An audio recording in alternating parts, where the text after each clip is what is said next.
Hi, I'm Imogen Blood, and in this episode of Change Talk, I've brought together members and paid coordinators of three different lived experience groups that we've worked with here at Imogen Blood Associates: Leaf in Oxford, Lived Insights in York, and Common Ambition in Brighton and Hove. All of these provide lived experience insights through slightly different models in relation to homelessness, drug and alcohol issues, mental health, and domestic abuse. We thought it'd be useful for each other and for those interested in co-production and peer research to come together and share what we've learned about what it takes to involve people with lived experience, both ethically and with impact. We reflect on the benefits for services, systems, and individuals when this happens. Each group shares examples of where they've been able to change practice and policy, and we reflect on what made that possible. We end by discussing what needs to happen to improve meaningful co-production and involvement. I hope you enjoy the discussion. So, I'm absolutely delighted today to invite three different groups, four people from those groups, to share some thoughts today around lived experience, voice, and co-production. And we're going to go around in a moment and introduce everyone in the room. These are groups that I've worked with over the years, and it felt like a really good, timely opportunity to bring people together to reflect on their co-production journeys, what they've learnt, and what needs to happen in this space to make co-production work effectively and have the impact that it needs to. So, Monica, I'm going to start with you if that's okay. Hello and welcome. Hello. Hiya. Do you want to tell me a little bit about the group that you work with and who you are and what you do? Yeah, so I'm Monica. I run the Lived Experience Forum, which has been now running nearly 7 years. So it started off by me speaking to people about we need and people with lived experience to be able to voice their concerns in within the services and to be listened to. We are funded by Oxfordshire, and I've got to get this right, Oxfordshire Homeless Movement. Yeah. So they fund us.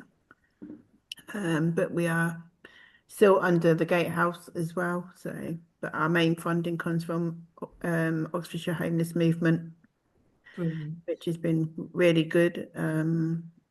We started off, we didn't think it was going to get as big as it did. Um, we've won a national award for being a stronger voice, and we have done quite a lot of co-production work with a lot of different services.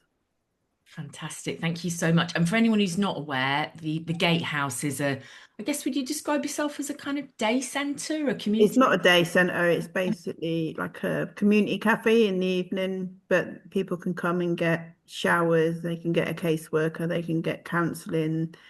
We do different workshops. So we just had a wellbeing workshop, we've done a clay making workshop. So we do quite a different range of activities. With Fridays is game night. They can get clothes, they can get toiletries if they need it. And bedding. Yeah, great, brilliant. So, and you're based in Oxford, aren't you? So we are based in Oxford, so yeah. Brilliant. Thank you so much. Let's come round to Astrid. Hi, Astrid. Welcome. Do you want to tell us a Hi. bit about your group? Yeah, my name's Astrid, and I'm part of a group called Lived Insights, which is a community interest company, a CIC, which we founded a couple of years ago. And it's lived experience led, which means that the group of us, the core group of us that lead the organisation, have experiences of homelessness, addiction, criminal justice system, and that sort of describes, and wider, on all the associated challenges that comes with those. And the umbrella of poverty. So that sort of describes the people that we work alongside and the communities that we are part of. We're based in York. We get our funding through kind of a combination of small grants. So it's two ridings. We get some money through two ridings. We've got some transformation fund money. We get some commission work through local councils, York City Council and North Yorkshire Council as well. And I guess, we do participatory research, of which co-production is sort of foundational to that, to talk to people who've experienced challenging circumstances, very, very broad in the themes and topics that we discuss. And we feed that information alongside the people we work with aspirationally and hopefully into local strategy to make change, we hope. Fantastic. Thank you very much, Astrid. And last but certainly not least, Nicky and Cindy, welcome. Hi. Hiya. Yep, so we are part of Common Ambition.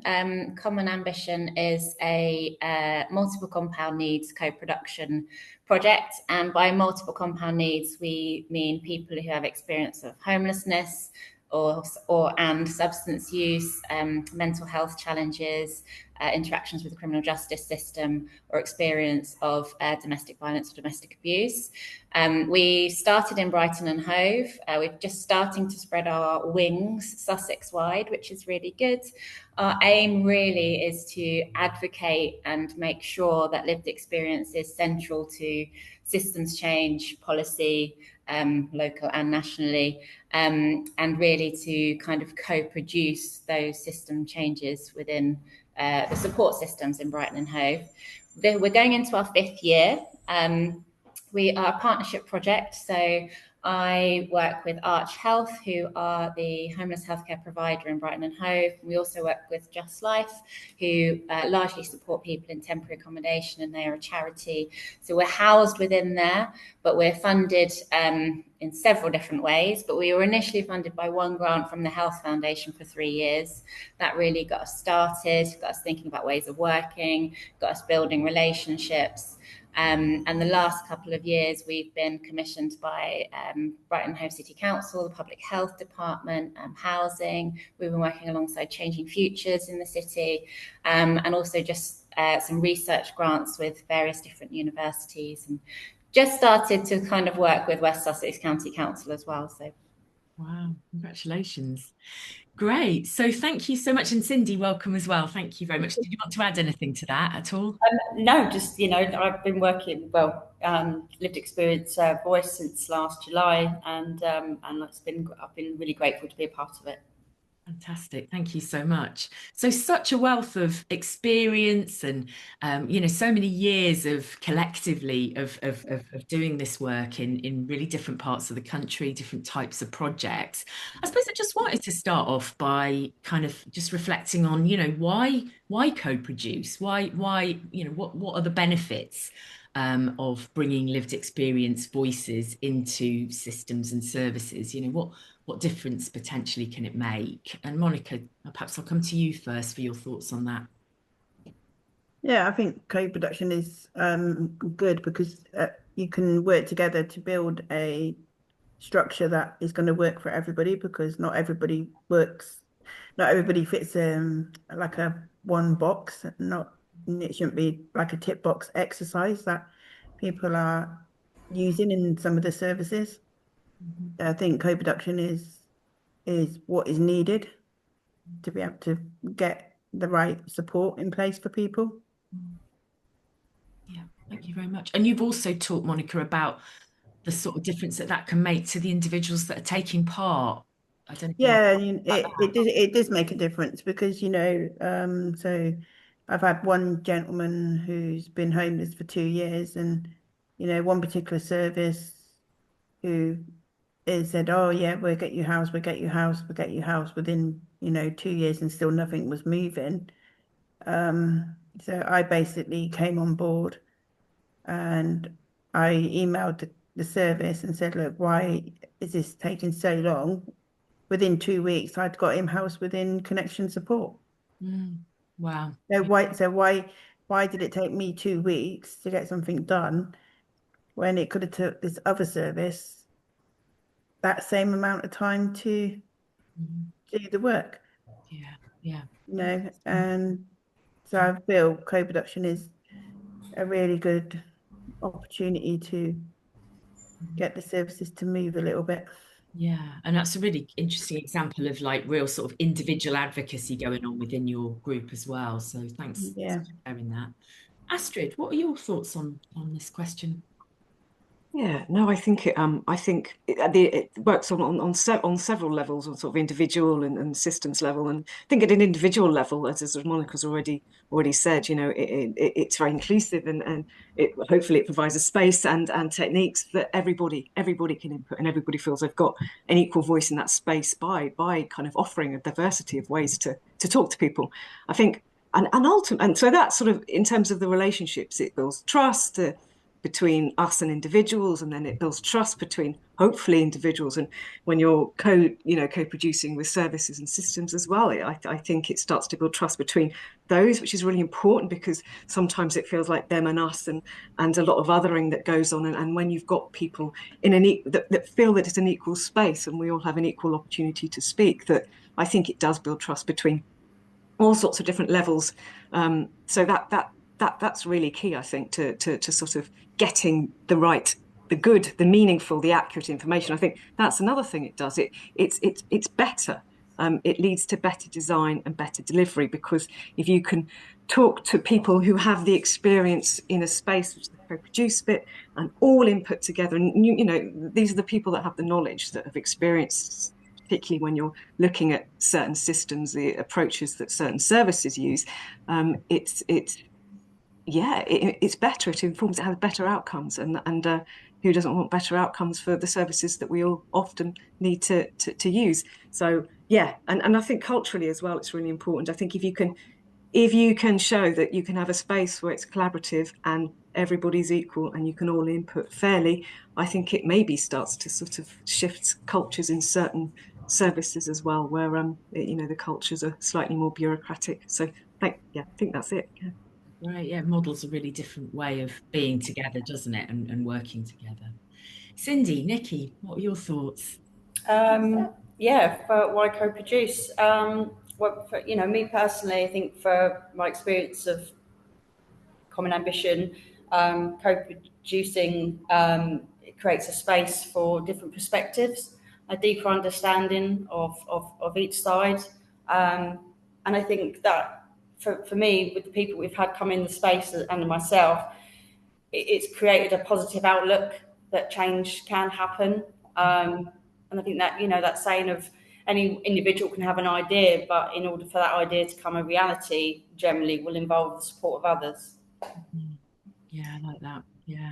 And I guess I'd like to add, I think it was one of my very first sessions that we were doing with a group here, and someone just said to me, people who don't have experience don't have the eyes to see.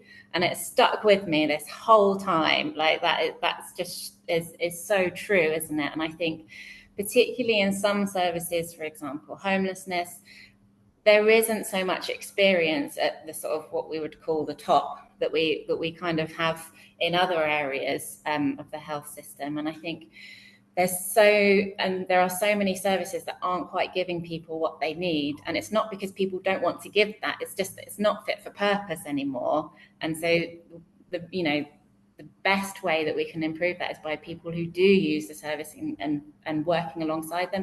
And it's not just about taking their experience and going, oh yeah, well, based on that, I'm going to design this. It's by going, well, how can we do it together? And I just totally agree with what you say, Astrid, about the culture. And I just think that was a really good point. Yeah, thank you. There's something, isn't there, about the group there as well, which in quite a bit of what you've said, it's like, one individual can have a good idea, but it's only when you kind of collectively come together, whether that's within your group or ideally a group that involves commissioners and people running services as well, that you can sort of challenge each other and start to think about what's possible really and form something quite different. Does anyone want to come back in on this question? Now we've sort of been around the room. Anyone got anything else they want to add or? I guess one thing I would add is that we kind of say why co-produce and often look at it outwardly and go, well, it'll improve services, systems change, we'll have a more listening culture. But actually, the experience we've all had in common ambition has changed our lives as well. And I think you kind of think about the confidence it's built in all of us, and seeing people who may have started a common ambition and are now working in the health service, for example, and things like that. So I think it has an external value and an internal value. Yeah. And it feels really important that when those of us that are working, and obviously I'm a researcher and, quite often it's like I'm inviting people with lived experience to be part of projects or to work with us, and it's also really important that there's a sort of, what's in it for you? What do you want to get from this as an individual? Because I think we can all get a bit complacent and just kind of assume that people are keen to kind of share their views. But, there's got to be give and take, hasn't there? They've got to be, and it's the responsibility of those of us that are inviting lived experience voice to also kind of think, how can we help you at the same time, I think, and that gets forgotten. Yeah, no, that come in on that. That's all right. That I think that's really important. It's a really good point, and just the reciprocity that should be in that space. As you talked about, kind of modelling the ways and the values that we work, and that's really important to me as well. That we're sharing knowledge and we're sharing learning, and it's got to sort of work in every direction, hasn't it? And I think that whole relationship building thing, and I've seen lovely examples of myself included in some respects, of people sort of finding all these different ways outside of those spaces, finding their agency and their voice, and that can lead on to so many interesting and exciting and positive things for people. And got so many examples of where that's happened with people that we've worked alongside, and that's tremendous. That's a tremendous outcome in itself. Yeah, absolutely.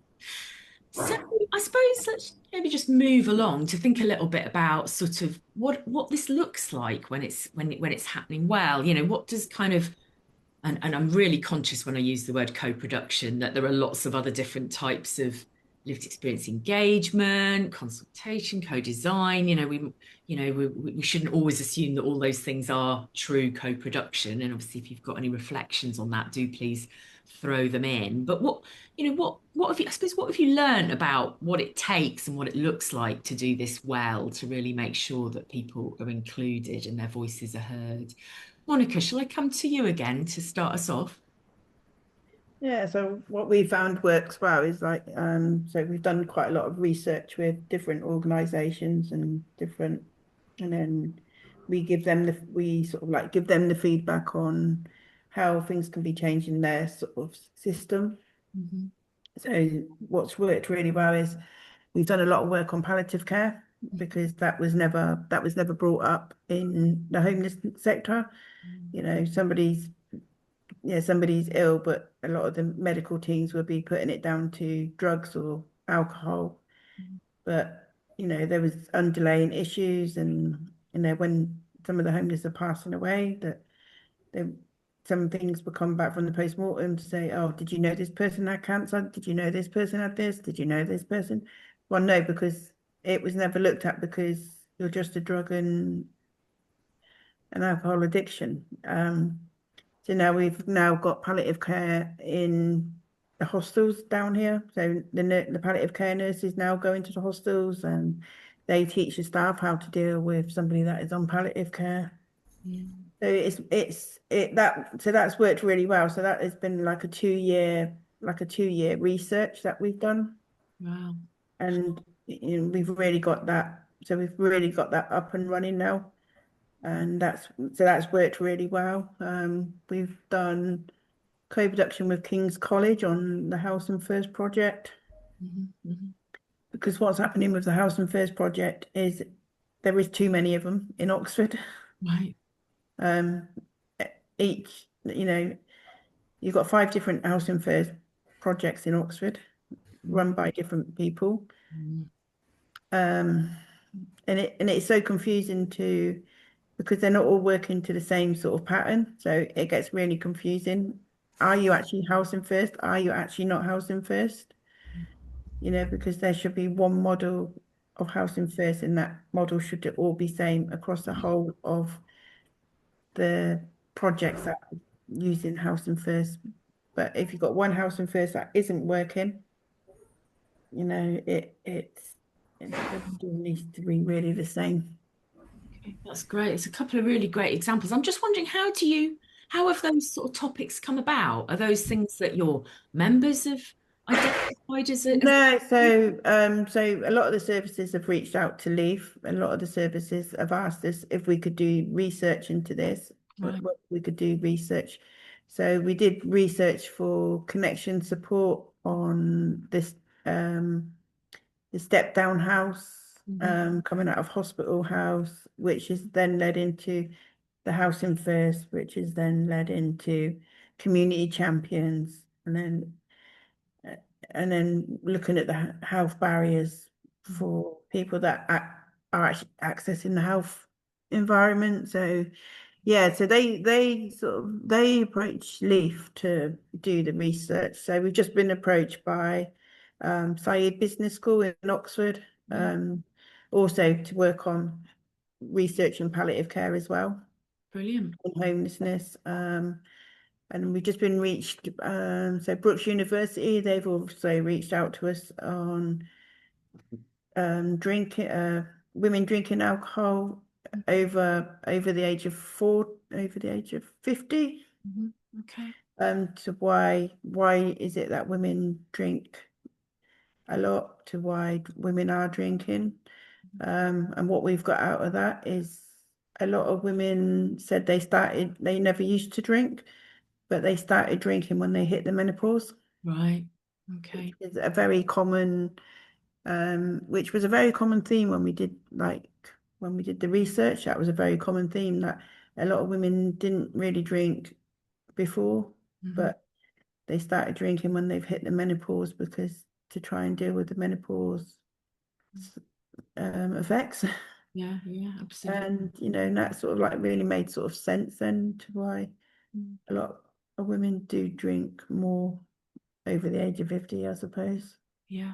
Okay, great. So loads of really, it sounds like, you've become a kind of place to go, really, to kind of unpick issues and to get and to for your group to in turn then collect the voices of other people with lived experience. And then we had lived experience for approaches from Manchester. So we've helped Manchester set up their lived experience forum as well.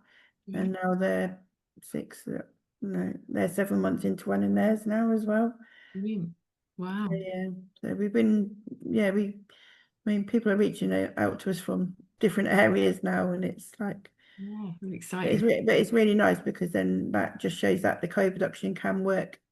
Even if you're not close to each other, you can still support another service as well that are not in your area. Yeah, that's great, isn't it? It starts to become a bit of a national network. Yeah. Astrid, do you have any thoughts around, what it takes to do this well? What good co-production or lived experience voice involvement kind of looks like?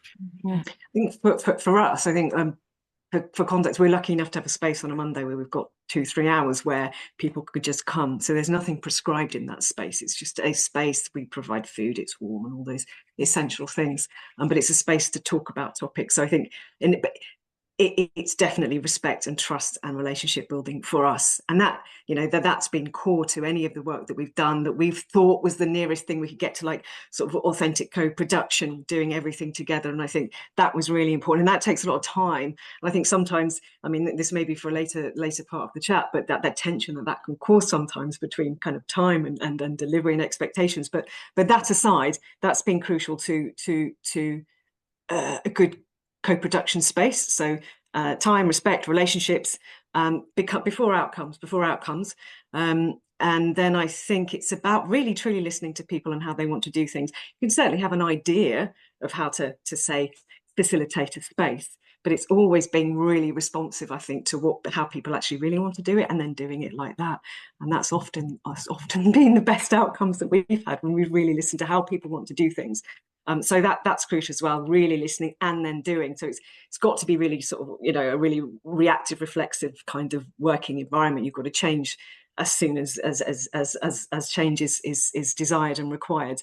And I think beyond that, so that's a good way to get sort of equality into the space, to get voice into the space, inclusion into the space, and ideas into the space, and empower people in that space, and all of those wonderful things.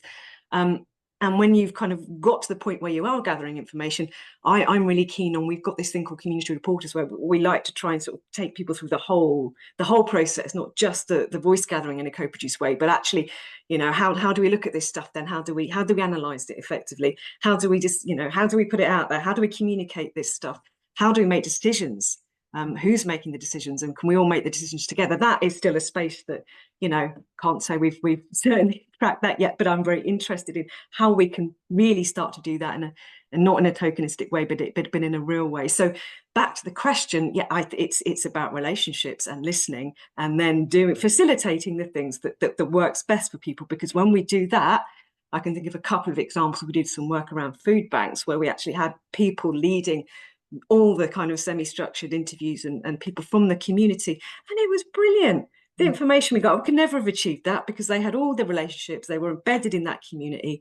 it was fantastic outcome. It was fantastic outcome. So trust, relationships, most definitely. And then trusting then people that people know how to do things, because they do. And we do. And it's that sense, again, like going back to that, it's just greater than the sum of its parts. That sense of agency and confidence it gives people in their wider world is phenomenal. So some of that, yeah, it's great. And something there about really trusting the process and trusting the people and trusting the relationships comes out really clearly for me there. Yeah. Cindy, Nicky, do you have any thoughts? I'm sure you do. What are your thoughts? Yeah, hi, we kind of disappeared there, but we're back. Right. For me, I think what co-production what it looks like being like good for me is that firstly, like the participation leads, Nicky's and Jules, they, for me, they're the steering for it. That we come into the space, we feel safe, we feel heard and listened to, and everyone around the table, there's an equal voice. We have a group agreement. And also there's a passion there for everybody for change. I think that's pretty much my take on that. Thank you. And Nicky, obviously as a facilitator, what's your thoughts? What have you learned? I mean, I've got a long list, but I'll just do a few of them in terms of the things we've learned over the time. But I think, and actually to build on what you were saying, Astrid, I think the most important thing has been to co-develop or co-define or co-produce the ways of working. So Cindy was saying, we've got a group agreement. That was one of the first things we ever do. How are we going to work together? How are we going to treat each other? And then sort of co-defining our approach to, we use a sort of a trauma-informed approach, but we haven't sort of just taken that off the shelf. We've gone, well, what does it mean to us? How are we going to work in that way together? And then I think there's, reciprocity. So what do people get out of? We always pay people for their time, which is really, really important. And then I think another one is about kind of avoiding tokenism, which we kind of hear about all the time. And I think that one of the key ways of doing that is building knowledge. So I think when people come in with experience, it doesn't necessarily mean they understand the whole system that we're trying to work on. And I mean, I definitely didn't when I started the job, and I've spoken to clinicians in the system that still don't understand it 7 years on. But trying to build that knowledge of what you're working on first, because otherwise we're being asked to attend meetings and we're being asked to be in spaces with, clinicians, service managers, commissioners.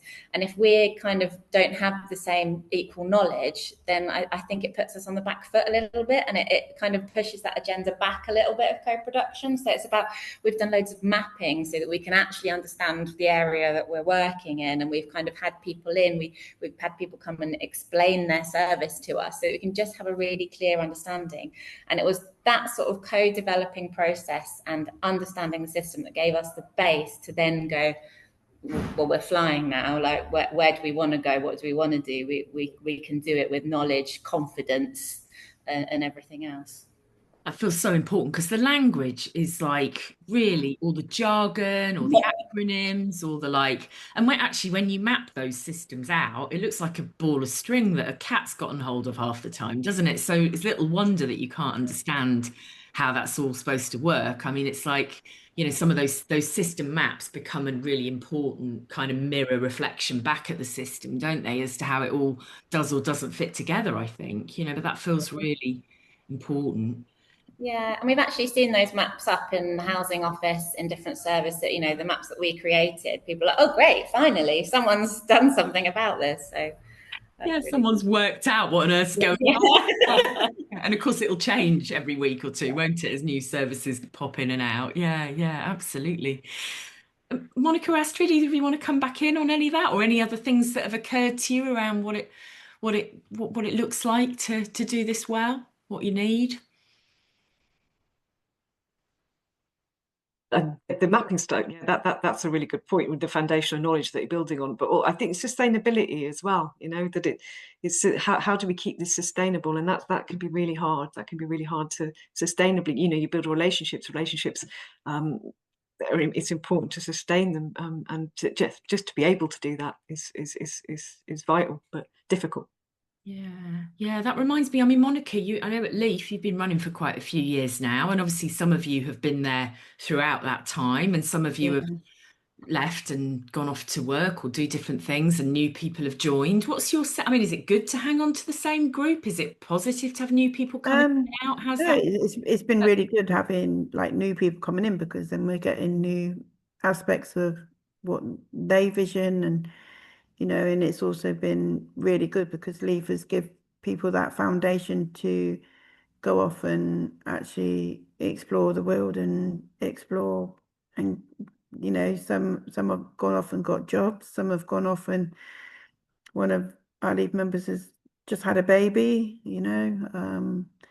but it's given them the resources to move on and maintain a house, maintain a tenancy now, so Leaf has really given people that foundation. So it's really good for people to come in and have new members and get new members on like their perspective of what they want, and it's been really good. I mean, we're up to we're up to 15 members now. Nice. Yeah. And it's been really good because it's everybody from different nationalities, it's people from different backgrounds. And that's the main thing as well, is about learning how to work with people from different backgrounds, and to how they feel, whether they've been heard or whether they've been listened to. I know some will say, I wish I had someone back years ago, because if you talk about mental health with somebody from, say, the Afro-Caribbean, they will turn around and say to you, oh, but we can't talk about that in our country because we'd be seen to be the devil's got us, or things like that, So we're trying to make them understand it's okay to speak about mental health and to open up about mental health. So we're working a lot with the Afro-Caribbean community at the moment, and all the different ethnic minorities we're working with as well, to teach them it's okay to speak up. We're working with other groups, especially ladies from ethnic minorities who are fleeing domestic abuse, to say it's okay to speak up.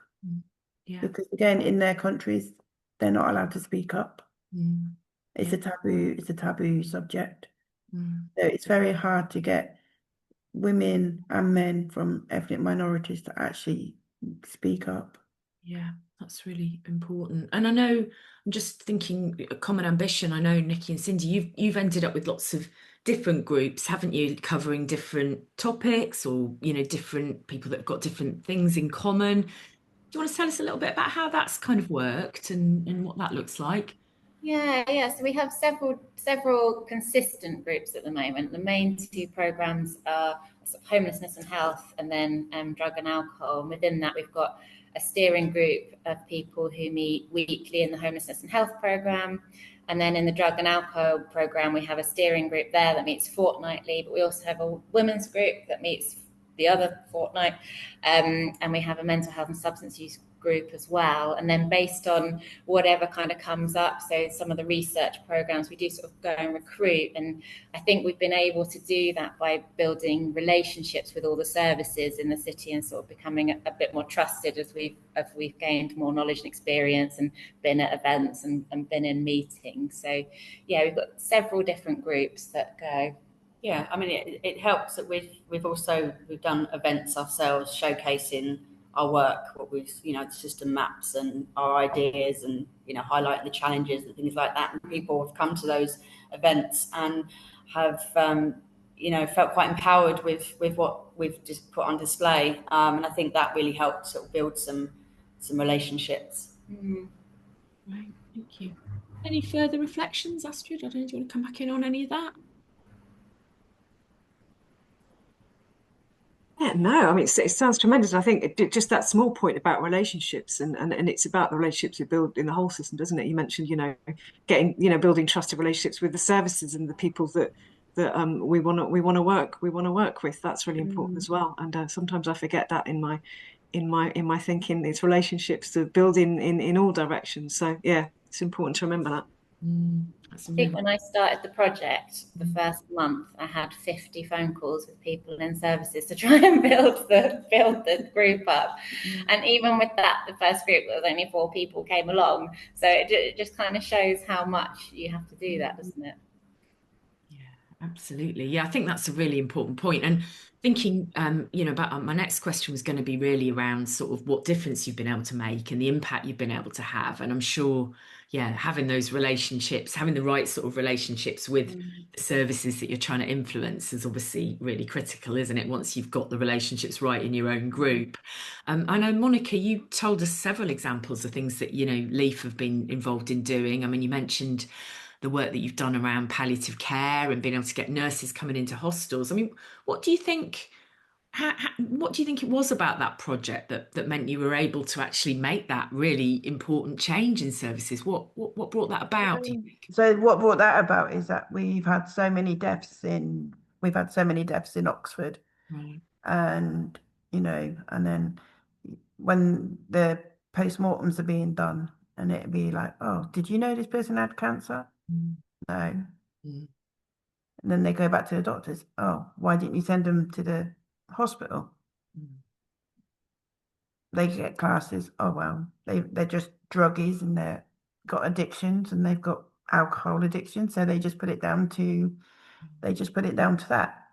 But if you're thorough enough and you're thorough enough to send them to the hospital, yes, it might be nothing it might not be nothing, but at least they've been tested, they've had the test, they've done. So this is how it got brought about that it really needed palliative care within the homeless sector. And yeah, so 2 years down the line, and we've now managed to get it in. And I did a big speech to really top surgeons who work in the cancer sector. So I did a big speech to them, and I said to them, when you're speaking in your doctor language and your jargon, people don't understand what you're saying. I don't understand, and I'm not homeless. You've got somebody that is vulnerable and doesn't understand. How do you expect them to know what you're talking about? And a lot of these surgeons and doctors actually said, you know what, you're actually right, and we're actually going to put this now into practice at our surgeries and make sure that people do understand how we talk to people. And I think that's been one of the best outcomes we've had, really, in getting palliative care recognised in the whole of the services. Yeah. Wow, that's real, sort of see some light bulb moments going on for some of those surgeons. It feels important, isn't it, to get to that sort of actually being able to. And it was really weird because some of the surgeons were from Australia, some of them were from Canada, some of them were from so many different countries, and they're like, oh wow. So we had really good feedback on that from the surgeons, really good feedback. Great. But it's so important that, when you go to meetings or you go to things, it's about networking. It's about building them networks. It's about building, connections. It's about building relationships with people. If you go to meetings, don't be shy to go and talk to somebody, because that's how you build your network. That's how you build your relationships. Yeah. And that's exactly what I do. It don't matter what meetings I go to, I'll always go and find someone to talk to. Yeah. And start building that network up, and and that's how I've built all my relationships up. And I've got good relationships in every single service that I work with. I've got good relationships with the people. I've got a good relationship with Thames Valley Police.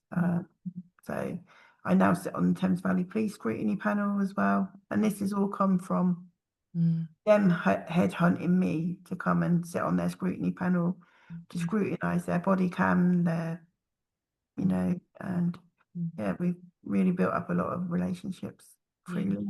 That's great, and to actually be part of the sort of governance structures of some of those organisations is a really important next step. Yeah, and we've also worked with the prison as well. We've worked with the prisons as well, and that's been really good. Yeah. And we've also done the restorative practice as well. Okay. So we do the restorative justice now within the homeless community and services. Right. So we do like the mediation as well. Okay. And that's worked really well. Okay. And that's mediation like between services, like the services and the say client. Okay. When there's an issue between the client and the service, we come in, we be that middle person. Right. Okay. So the service, they listen, and then the client talks, and then vice versa, and then we come up with a plan to how we can manage that. Great. Okay. Brilliant. Thank you. Astrid, in terms of, you know, where you feel, obviously you've not been kind of constituted as a CIC for quite as long as 6 years, but where you feel you've been able to have some impact, do you want to tell us a bit about what that's looked like and how you think it's come about? Yeah, I think on again with the lived experience, people with lived experience that we work alongside, I think just having that space has, you know, some of this is not very tangible, or you can't really pull, you know, define metrics, which but certainly in terms of building relationships with groups of people who've experienced challenging circumstances, we're ever expanding our community, I guess, our network, our community, and that is making a difference. It's making a difference to us as a group, and we hope that on some level it's making a difference to the people who are part of that group. So that's expanding, and that's particularly recently. Actually, it's funny talking about trust and building relationships. Seems to be sort of there's sort of almost like pivot points or hubs in the process where it's really quiet, and you can sort of sit around and go, well, you know, we can't see anything tangible here, and then suddenly something was just an explosion of that, and it seems to it seems to work like that, certainly in my experience as well, which is wonderful.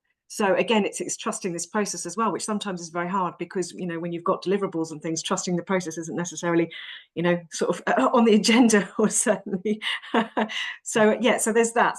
I guess at the community, at the individual level, there's that. And also because I think the majority of work that we've done thus far has been, you know, with let's say local councils. We've worked with drug and alcohol, which we did a great work with you, Imogen. Thank you for all that. And we did some work with resettlement services as well here in York.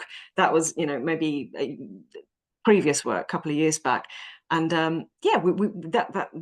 that's been embedded into some of the strategy. It has, so we know that at the very least it's made to that level, which is wonderful. We've seen it has, so that's wonderful.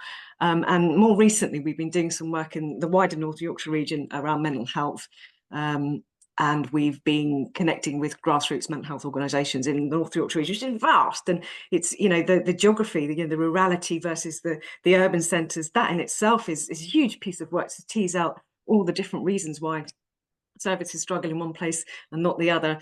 So that, yeah, it's vast. So, but that's been a great piece of work. And I think that we've made a difference in the connection piece, in the relationship piece as well. Again, I think at this stage, which hopefully will translate into something a bit further down the line. And we've done some work in food insecurity in the North Yorkshire region as well, which was probably one of the most, I think has been a great piece of work, because it's when we've really got on the ground, grassroots. We've gone to local food provisions, and we've, you know, people want to support the research themselves, and they're keen and willing to do it, and you know, we pay people to do that, and it's been an amazing piece of work. So I do think there's made a difference. We have seen some tangible differences in informing strategies as well, particularly resettlement.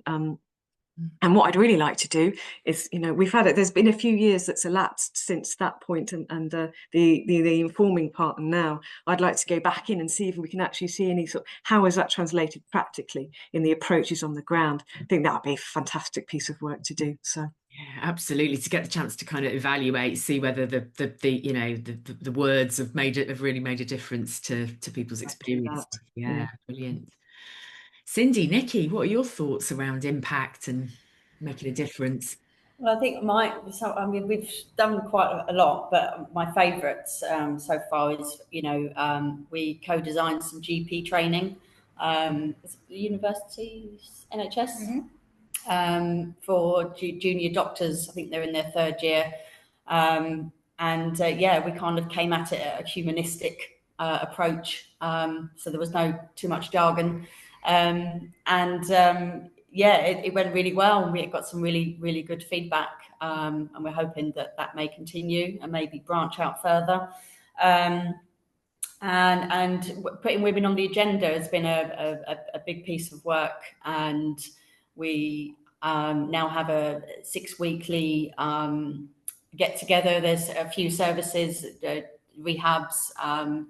I think we've got Cascades and BHT. So we've got quite several services that come together to talk about what they're doing for women in their services. And also, I think, was it in the public health that they've now, the services they commission, they're now making that part of any like staff meetings, that they have a section about women, what they're doing for women in the services. So for me, that's amazing. That's brilliant. Yeah. Literally putting women on the agenda. Yeah. Which was our plan, which was what we wanted to do. Absolutely.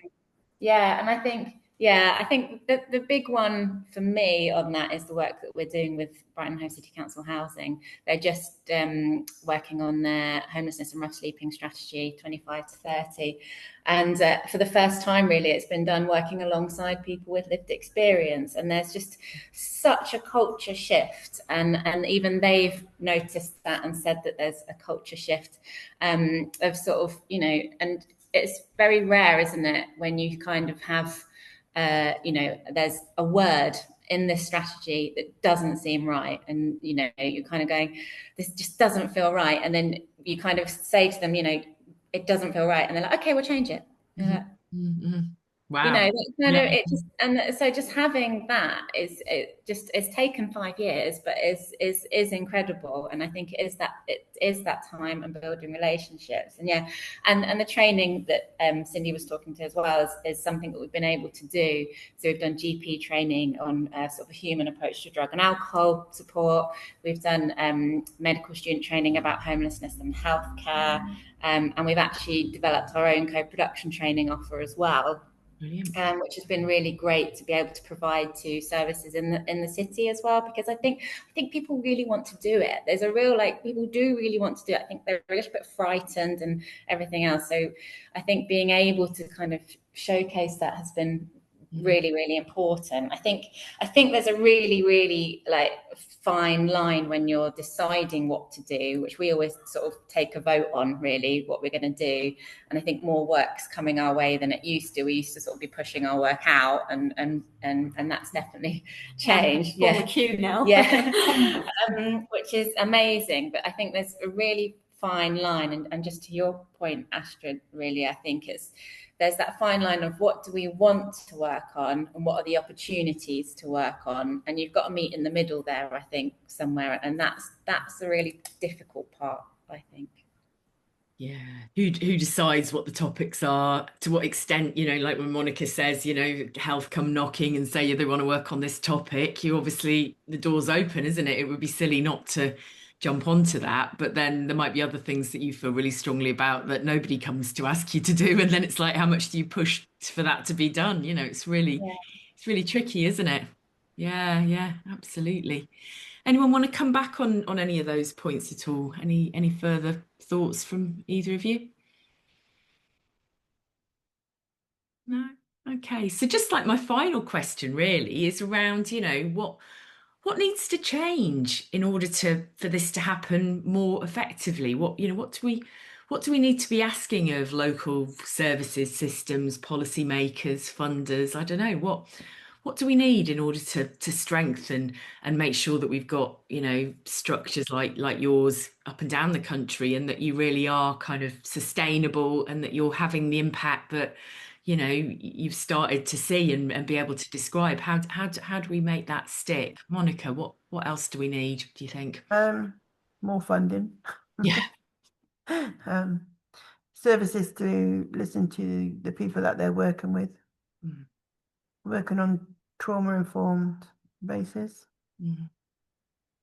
and just more understanding and maybe getting people that have got lived experience to be working in the services. Yeah. Because, you know, some services, yes, they haven't got lived experience, so they wouldn't understand what it's like to have that experience of being homeless or addiction or anything like that. So they just basically are working from a textbook. Yeah. You will never truly understand the people that you work with unless you've actually been there yourself, which is more important. And because if they know, if you know, for me, I know if, like, my clients know that I have got my own lived experience, they relate to me a lot better than they would somebody that hasn't. And this is why I've got such a really good relationship with all the people that I work with, because they know that they can trust me. They know that I've been there. They know that I've had that experience. They know I'm not just talking from a textbook, but it definitely needs more funding for mental health. It needs more funding for getting access to a mental health. You know, I mean, I phoned an ambulance for somebody this morning who was having a mental health crisis, and it was 9 hours for an ambulance. So where do you actually go to get somebody mental health help when they're in a severe crisis? Yeah. There is nowhere to get help. Yeah. So some real, I mean, obviously there's massive structural issues at the moment. It's huge, isn't it? But 9 hours for an ambulance, I mean, come on. Yeah. It's we really are at breaking point in some of these areas, aren't we? And into the point then the police have to pick up the mental health cases. Yeah, absolutely. I really like the point about, you know, lived experience. You know, it's important that we've got lived experience voices sort of almost like outside of organisations, challenging them and taking that system view. Yeah. But also we need lived experience in organisations. So it's not them and us, it's not kind of, and so that and that's the thing, because sometimes because sometimes you feel, you know, sometimes when you go to a service, you do feel it's them and us. And they're so, you know, and some services are so guarded, like, oh no, sorry, I can't talk to you because of GDRP. Well, I've got permission to talk on behalf. And then, isn't it better that we're all on the same page working? Isn't it better for us to have these multi-agency meetings so that we are all on the same page, that we are all co-production for that person, we're all wanting the best for that person, because I could be doing something that another service could be doing and we're doubling up the work, which doesn't need to be doubled up. Yeah, absolutely. Yeah. Astrid, any thoughts on that, around what's needed, where the gap, you know, how do we strengthen? Yeah, I think, God, just to echo what Monica said there, you know, we're hearing similar experiences ourselves here, particularly around mental health and, you know, just the huge systemic and structural issues and pressures that are going on now. It's quite shocking stuff. Yeah, and the funding, got to talk about the funding. It's, you know, we've had some wonderful funders giving us, you know, money to do some wonderful things, but I think, you know, structurally as well there, that you know, their hands are tied often in terms of the duration of the funding allocation they can give and things like that. And I think that's the short-term nature of a lot of funding pots. I think everyone's frustrated about us, you know, having had conversations with some of the funders as well. It's frustrating because we know the stop-start nature of that type of funding, and you can get so far with people, and a year's not very long, and particularly when you're trying to co-produce, build relationships, it is not something you can define within a time frame. So that would be good if we could look a little bit. And I have seen some shifts. Certainly, there's more of a conversation with funders now about the nature of the funding that they're providing. I think, just lived experience in itself. Again, just to, you know, to what Monica was saying about the inclusion of lived experience. And it's interesting though when you talk about, particularly if you've got like big kind of systems, those behemoth kind of organizations and services that are culturally so like defined and difficult, even when you've got lived experience within those. I've seen examples of people that have had to really sort of shift to their way of working. And then there's such a tension there as well, like that it's almost like a moral injury you want to go and bring your lived experience to the fore so that you can see changes. So many individuals without necessarily a direct experience want to see change as well. I think we mostly all want to see change for the better, but I think, the inability to be able to do that, even with the inclusion of lived experience, I think it's lovely to be there, but let's not make it tokenistic again, I think, as well as I think that's key to that. So that's, I think they're the two things for me. And just co-productions, that it needs to be part of business. It needs to be core, in the core of how we do things, not just an add-on or a bolt-on. Often retrospectively been asked to do a few things, lovely opportunities, and always want to input where we can, but it's already been done. It's already been done. So it's sort of a case of crossing the I's and dotting the T's, and I see that happen. So it feels like it needs to be from the inception, embedded into the way that people work.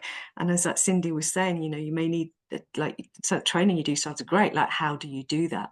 You need some help to do that from people that work and lived experience themselves. So it's best to come from that angle. Yeah. Thank you. It's really, really important. Yeah, not just like, this little project would be interesting to get a few lived experience views on this one. It's like, actually, how do we like co-produce the whole strategy rather than just the bits that we think, this would be useful. It's like, no, let's actually sit down and work out what the whole thing should look like. That feels really important. Cindy, Nicky, your thoughts? Yeah, I mean, just sort of second what Astrid was saying about consistency with some of the services. Positive change can take time, and like you say, building relationships takes time, trust takes time. So yeah, that is extremely important. And have lived experience voice just being central to any change. I think that would be vital for that to be adopted everywhere. And for it to actually mean something, and like you said, not just to tick a box. I think sort of, with working with Common Ambition, you realise that the people at the top, they have power, and that power is vital to what we're trying to achieve. And it'd be good for them to open the door and come and meet us halfway, try and build that relationship, because I think without that, then it just makes what we're trying to do even harder. And I think for me, fear is something that, slowly to try and remove from people, because fear of working with people with lived experience, like, how do I work with someone like that? There's going to be a lot of fear-based, and that will create barriers to wanting to adopt this new way of working. And it takes away the being able to see the vision of how invaluable it is. So yeah, some work to be done maybe about changing that. Thank you. Yeah. I agree. I think some of the kind of biggest barriers we face are power dynamics, and I think that's definitely shifting in Brighton and Hove as well. So I definitely want to say that is definitely shifting, but it does take time. And I think, it's quite a tricky one. I think if you could kind of link power imbalances to stigma that people experience, to not having any money anywhere ever, it kind of, you can understand why people are frightened as well, can't you? And so I think that it is about just getting people in the room together and, having those conversations and seeing what can happen. And so many of our things are tiny, tiny, quick wins that don't actually cost anything and have saved people money. And it just seems crazy that we can't kind of go, well, let's have more of that, please. So I think that's a huge thing, I think. And I think one thing I did want to think about as a barrier is safety and accessibility and things like that. I think it's really important, and kind of shout out to two of our participation leads on the project who work, which we sort of haven't mentioned, work really closely with members and provide a one-to-one space if they need it, follow up if something distressing happens, because we're talking about really difficult things. We're talking about trauma, trying to access the system, when we're talking about the trauma that a system has caused people as well. And so it's really, really important that that's done safely. And I think when it's not, it can put people off on both sides, people working in the system and people experiencing the system as well. So I think that's a really good big thing. And then just to pick one more thing, Astrid, what you were saying about trying to measure co-production. Everyone wants to measure it. Everyone wants your KPIs. Everyone wants to understand what you're going to do about it. And it's really difficult. It's really difficult to measure it. So I think that I'd love to see more research in that space and have some guidance, and for us all to be able to then pile into that pot and go, look, this happened, this happened, this happened, so that we can do a bit more about it. And that research itself, I would suggest, needs to be co-produced, doesn't it? Because the last thing you want is some researcher popping along and going, half a dozen of this and a pinch of that and the other, and then we'll tot it all up nicely, and that will be your score. It's there's a real conversation to be had there, isn't there? Around, because it's not just about numbers. How do people feel? What is this experience? Is the trust that you've talked about, Astrid, built? Is the impact that you've described, Monica, does that actually happen? You can have bits of that can work, and bits of it you might have the most inclusive and empowering kind of piece of work going on, but it doesn't make any difference because at that moment all the kind of personnel in the organization you're trying to work with change, or they get all their budgets slashed, but it doesn't mean it wasn't a good piece of co-production, or it could be the other way around. Changes happen, but the actual process was, as you say, Nicky, quite damaging to people. So it's really important. Well, I'm conscious we've been chatting for quite a while. Obviously, if anyone's got any final burning points, then feel free to have the last word, Astrid.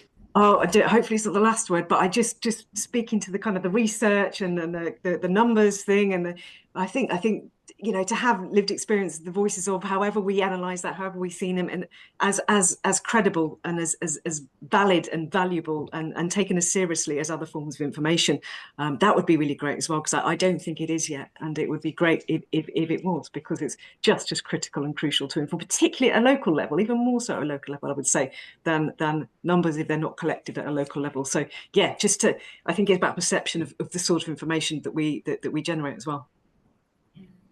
Thank you so much. Well, thank you, all of you, so much for coming along today. It's been a really rich discussion, and thank you for sharing your insights and your experiences and your learning. I really, really, really thank you. It's been a great discussion. Thanks. Thank you. Thank you very much. Bye.